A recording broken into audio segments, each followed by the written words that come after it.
હોય તેવું લાગી રહ્યું છે। હાલમાં બનાસકાંઠા જિલ્લાના ડીસા માર્કેટિંગ યાર્ડમાં છેલ્લા 1 મહિનાથી ચાલી રહેલો વિવાદ હજુ પણ યથાવત હોવાનું સામે આવ્યું છે। ડીસા ખેતીવાડી ઉત્પન્ન બજાર સમિતિના ચેરમેન ગોવા દેસાઈ અને માર્કેટિંગ યાર્ડના 15 ડિરેક્ટરો વચ્ચે લાંબા સમયથી ગજગ્રાહ ચાલી રહ્યો છે। ત્યારે ગજગ્રાહ પર પૂર્ણવિરામ મૂકવા માટેને થઈને ગોવા રબારીએ સમાજનો સહારો લીધો હતો અને જણાવ્યું હતું કે આ મામલાને લઈને જે વિવાદ ચાલી રહ્યું છે તેનાથી જે પણ નાખુશ હોય તે રૂબરૂ આવીને જણાવે અથવા તો બોર્ડની મીટિંગમાં પણ ચર્ચા કરવાનો તેમનો કાયદેસરનો હક છે। તો આ બાજુ રબારી સમાજના આગેવાન એવા પરબત દેસાઈએ ગોવા દેસાઈને સમાજનો પૂરેપૂરો ટેકો હોવાની વાત કરી હતી।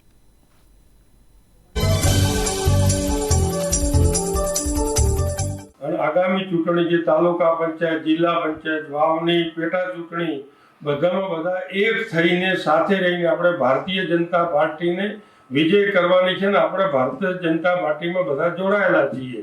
કોઈ આડાવળી વાત કરે કે મેં ભાગ પાડવાની કોશિશ કરે એ વાતમાં ના આવતા અને તમામે તમામ ભારતીય જનતા પાર્ટીની મદદ કરજો, એક રહેજો, એ મેસેજ આપવા માટે ખાસ બોલાયા હતા। પરંતુ મારાથી નારાજ હોય તો અહીંયા રૂબરૂ આવીને ખુલાસો કરે, બોર્ડ બોલાવે, બોર્ડમાં આવે, બોર્ડમાં નિખાલસથી ચર્ચા કરે કે તમારો આ મનસ્વી નિર્ણય છે કે આ છે કે તે છે કે જે હોય તે।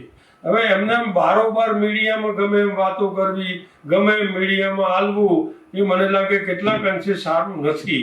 એમને નારાજગી હોય તો રૂબરૂ આવે, રૂબરૂ આવીને બોલાવે। હું ફોન કરું છું, બોલાવું છું, કોઈ કે કામમાં હતા, કોઈ કે હાજર નહોતા અને એક બાજુ આ છે એટલે એ ઠીક નથી। કોઈ એમને નારાજગી હોય તો રૂબરૂ આવીને મારા પાસે ખુલાસો કરે, બોર્ડ બોલાવું તો બોર્ડમાં આવીને બધી ચર્ચા કરી શકે છે, એમનો અધિકાર છે। કે અમને માવજીભાઈ ધારાસભ્ય ના પાડ્યો છે એટલે નથી આવ્યા મીટિંગના દિવસે, એટલે કે અમે નથી આવ્યા એવી એક બે જણી બીજેને વાત કરી।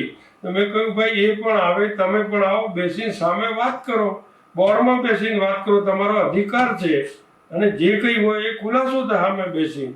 આટલી વાત થઈ। એમની વચ્ચે સાહેબે કીધું કે ભાઈ મેં કોઈ ખોટું કામ કર્યું હોય તો આ બધા આ તમે બેઠા હોય ગમે મારા સામે મને જે કહેવું હોય કહીજો। તો આ બાબુને માવજીભાઈ શા માટે આવું ખોટું ઊભું કરી રહ્યા છે? કાયમી પેપરો માલે, જે એમને બોલવું હોય બોલે, ખોટો વિરોધ કરાવે અને હું હજી કોઈ શબ્દ અડધો શબ્દ મારા મોઢેથી બોલ્યો નથી। તો આ બે એ સાહેબના જ ઉછેરેલા બે મુર્ગા છે। હવે એમનો કોઈ સંતોષ નથી થતો એના માટે સાહેબના વિરુદ્ધમાં બેઠા હોય તો શું કહે? સાહેબ કે ખોટું હું કોઈ દાવ કોઈ કર્યું નથી, ખોટું કરવા જોઈએ નહીં। અને એમને ખોટું નથી થતું એટલે એમનો સંતોષ નથી થતો એટલે આ લોકો આવું તો ઊભું કર્યું છે। સમાજની રૂબરૂ બધાને પૂછ્યું કે તમે કોઈ કહેવું હોય મને કહો। આજ દાડા સુધી હું બોલ્યો નથી, બાકી હવે હું એમના સામે સહન નહીં કરું। તમે ના કહેતા હોત હું એનો જવાબ આલું। મારા વિશે ખોટા ખોટા પેપરો લખે, ખોટા ખોટા સમાજ આલે, ખોટા ખોટા ન્યૂઝ આલે, બધાને જેને હોય જે કહેતા હોય છે તો એનો જવાબ હું આલું। તમે બધા સમાજવાળા કહેતા હો તો સમાજે સાહેબ આખે સમાજે હાથ ઊંચા કરીને સાહેબ તાળીઓના ગરગડાટથી છૂટી આવી કે સાહેબ તમને તાકાત હોય એટલે અજમાવો અને આ લુખ્ખા તત્વોને દબાઈ નાખો। ભાવનગર જિલ્લાના સિહોરના અગિયાળી ગામમાં